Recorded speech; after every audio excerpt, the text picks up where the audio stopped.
मराठी सुलभ भारती इयत्ता 5वी कविता 21वी छोटेसे बहीण भाऊ। छोटेसे बहीण भाऊ उद्याला मोठाले होऊ, उद्याच्या जगाला उद्याच्या युगाला नवीन आकार देऊ। ओसाड उजाड जागा होतील सुंदर बागा, शेतांना मळ्यांना फुलांना फळांना नवीन बहार देऊ। मोकळ्या आभाळी जाऊ, मोकळ्या गळ्याने गाऊ, निर्मळ मनाने आनंद भराने आनंद देऊ अन घेऊ।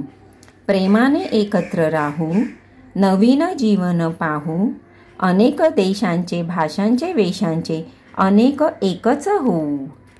वसंत बापट।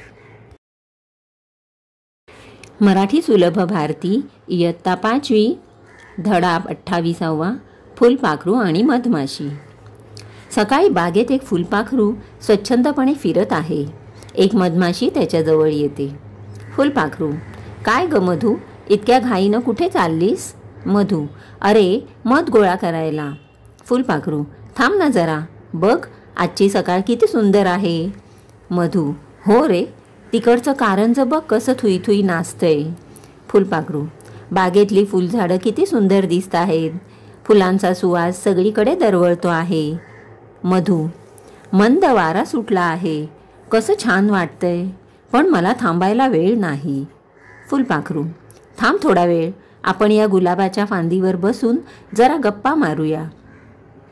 मधू: नको रे बाबा, इकडे तिकडे तुझ्यासारखा मजेत वेळ घालवायला मला सवड नाही।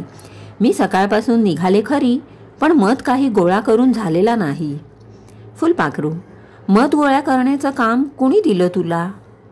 मधू: आमच्या राणीमाशीनं दिलं। फुलपाखरू: अगं तरी पण तुला थोडा वेळ घालवायला काय हरकत आहे? मधू: तुझं मन मोडायला वाईट वाटतं मला, पण करणार काय, काम तर कुणाला चुकलेलं नाही बाबा। फुलपाखरू: काय ग, एवढा मध गोळा करून तुला काय मिळणार, शेवटी ती माणसांचीच धन ना। मधू: असं कसं, आम्हालाही मध लागतोच ना। मध किती औषधी आहे आणि किती उपयोगी पडतो हे तुला माहीत आहे। फुलपाखरू: हो, मधात औषधी गुण असतात हे खरं आहे का ग? मधू: अरे मध हा औषधीच आहे। फुलपाखरू: मध मला खूप आवडतो, पण माझ्याशी गप्पा मारायला तुला वेळ नाही हे मात्र मला बिलकुल आवडत नाही।